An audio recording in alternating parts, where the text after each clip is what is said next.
ඔන්න අද මම ටිකක් දිග vlog එකක් තමයි අරගෙන ආවේ. අපි මේ පාර අවුරුද්දට පවුලයත් එක්ක පොඩි ට්‍රිප් එකක් ගියා ජැෆ්නා වලට. ඉතින් මට හිතුණා යාපනයේ ගමන ගැන ඔයාලත් එක්ක බෙදා ගන්න. යාපනය කියලා කියන්නේ අපේ රටේ උතුරු කෙළවර. ඉතින් සෑහෙන්න ලොකු දුරක් තියෙනවානේ. සාමාන්‍යයෙන් අනුරාධපුරයේ ඉඳන් යාපනයට කිලෝමීටර 200කට වැඩිය දුරක් යන්න ඕනේ. ඉතින් ගොඩාක් දුර ගමනක් නිසා අපි පාන්දරම පිටත් වුණා. උදේ 4:00ට 5ට විතර තමයි අපි අනුරාධපුරයෙන් පිටත් වුණේ. උදේ පාන්දරම නිසා මට මොකද වීඩියෝස් ගන්න බැරි වුණා. දැන් වෙලාව උදේ 8ට විතර ඇති. උදේ 8ට විතර වුණත් මෙහෙ මේ වෙනකොට මාරම රස්නයක් තමයි තිබුණේ. ඉතින් යාපනයට ලං වුණා කියන හැඟීම දැනෙන්න පටන් ගන්නවා මේ වටේ පිටේ තියෙන පරිසරයත් එක්ක බැලුවාම. පාර දෙපැත්තෙම වගේ ගොඩාක් තල්ගස් තියෙනවා මෙහෙ. එතකොට අර ශුෂ්කයි කියන ගතිය ලොකු ශාක විවිධත්වයක් එක්ක මෙහෙ අඳුර ගන්න පුළුවන්. හරි, අපි දැන් ඉන්නේ අලිමංකඩ නැත්තම් මෙතනට එලිපන් පාස් කියලාත් කියනවා. මෙතන විශේෂත්වය තමයි ඉස්සර උතුරේ යුද්ධ තිබුණා. ඉතින් ඒ යුද්ධේ කාලේ අපේ රට බේරගන්න ගොඩාක් කැපකිරීම කරපු හසලක ගාමිණී කියන සොල්දාදුවගේ පිළිරුවක් මෙතන දැක ගන්න පුළුවන්. ඒ වගේම ඒ යුද්ධෙට පාවිච්චි කරපු යුද ටැංකියකුත් මෙතන තියෙනවා. ඉතින් මේ අලිමංකඩ කියලා කියන්නේ ලොකු කතාවක් තියෙන තැනක්.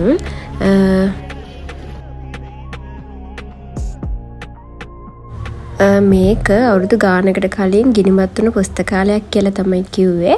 ලොකු විස්තරයක් නම් දන්නේ නැහැ. අපි හදන්නේ දවල්ට කන්න, ඊට පස්සේ බලමු කොහෙද යන්නේ කියලා.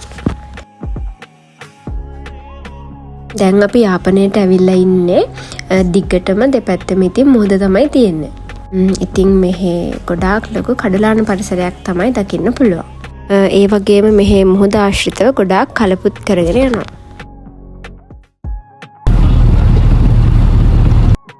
ඉතින් අපේ ජැෆ්නා ට්‍රිප් එකේ මේන් පොයින්ට් එක තමයි නාගදීපය. දැන් අපි යන්න හදන්නේ නාගදීපේ බලන්න.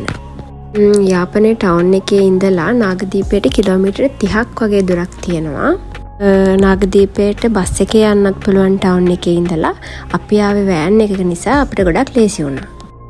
නාගදීපයට යනවා නම් ගොඩක් උඳින්ම යන එක තමයි හොඳ. මොකද හුලං සැරත් එක්ක වැස්ස ආවොත් බෝට්ටු යන්නේ නැහැ කියලා තමයි යාලා අපිට කිව්වේ.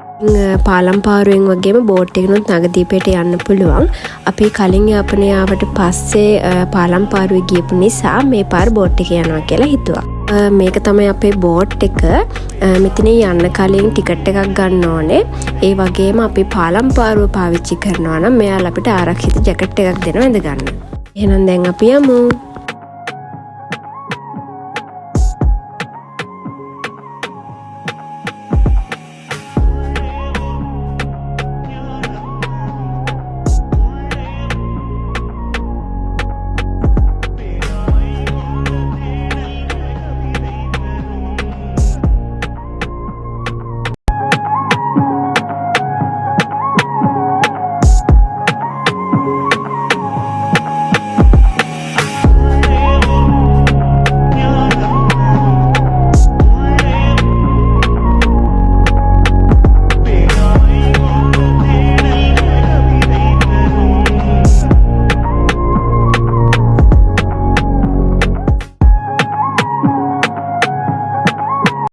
ඉතින් මේක හරි ලස්සන අත්දැකීමක්. මුහුද හුලං වැඩි වැඩි විනාඩි 10ක වගේ කාලයක් යනවා අපිට නාගදීපයට එන්න.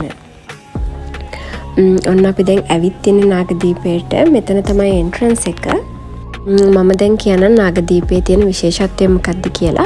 ඔයාලා අහලත් ඇති චූලෝදර සහ මහෝදර කියන නාග රජවරුන් අතර මණික් සිංහාසනයකට යුද්ධයක් ඇති වුණා. ඉතින් ඒ යුද්ධය සමතයකට පත් කරන්න අපේ බුදුරජාණන් වහන්සේ නාගදීපයට වැඩම කරා කියලා කියනවා.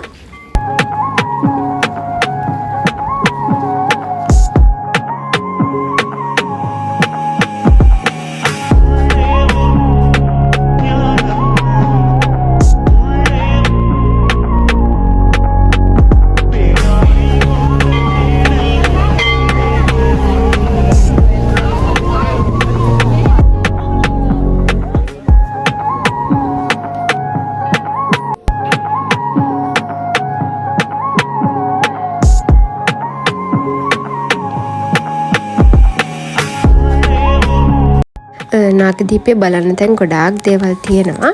ඉතින් අපිට ඉතුරු වෙලා තිබෙන පොඩි වෙලාවක් නිසා දැන් අපි හදන්නේ නාගදීපේ තියෙන කෝවිල බලන්න යන්න. ඉතින් නාගදීපේ වඳින්නේ නැහැ හින්දු කෝවිලට යන්නත් අමතක කරන්නේ නැහැ. කෝවිල ඇතුලේ වීඩියෝ ෆොටෝස් මොකද ගන්න දෙන්නේ නැති නිසා මම ඔයාලට එළිය තියෙන view එක පෙන්වන්නම්.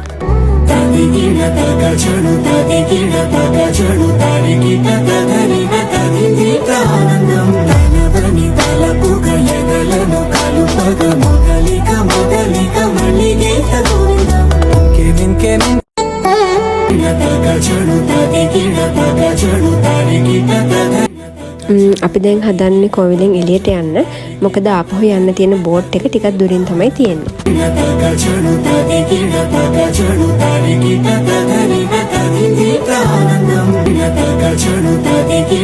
අපි දැන් ආපහු පාලම් පාරුවක තමයි යන්න හදන්නේ.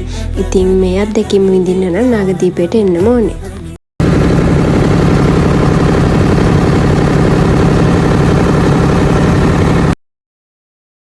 අපි දැන් ඇවිල්ලා ඉන්නේ ජෙෆ්නා ෆෝර්ට් එකට. අපි බලමු මෙතන මොන වගේද කියලා.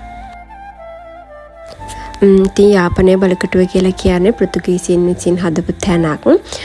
ගොඩාක් අතීතයේ පෘතුගීසින් විසින් යාපනය ආක්‍රමණය කළාට පස්සේ සතුරු ආක්‍රමණ වලින් බේරෙන්න සහ එයාලගේ යුද්ධ කටයුතු කරගන්න තමයි මේ යාපනයේ බලකටුව පාවිච්චි කරලා තියෙන්නේ. ඒ වගේම මේ බලකටුව ඇතුලේ බිසෝ මාලිගයක්, ඒ වගේම සොල්දාදුවන්ට ඉන්න කාමර සහ කුටි තිබුණා කියලාත් සඳහන් වෙලා තියෙනවා.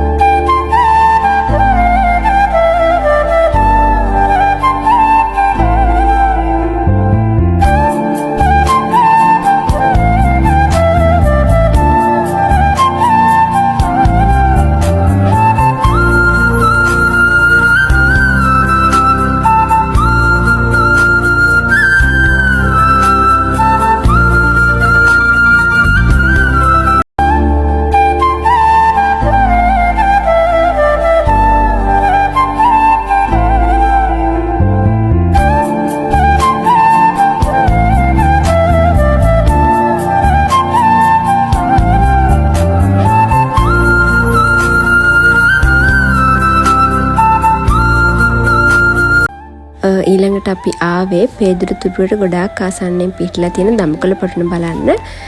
මෙතන විශේෂත්වය තමයි සංඝමිත්තා තෙරණින් වහන්සේ වැඩම කළ ස්ථානය තමයි දම්කොළ පොටන කියලා කියන්නේ.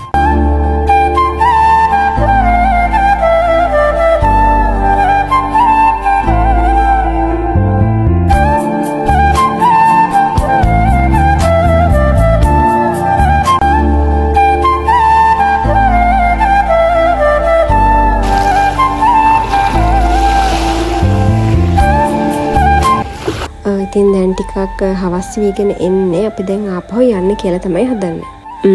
ඉතින් යාපනය ආවම ගොඩාක් තැන් තව බලන්න තියෙනවා. අපිට තිබුණු වෙලාවත් එක්ක ආයෙ වෙන කොහෙවත් යන්න ඕනේ නැහැ. ඔයාලා යාපනයේ ආවොත් රියෝ අයිස්ක්‍රීම් try කරන්නත් අමතක කරන්න එපා. අපි ආපහු එනකොට හවස් වෙලා හරි ලස්සනට ඉර බැහැගෙන යන ගමන් තමයි තිබුණේ.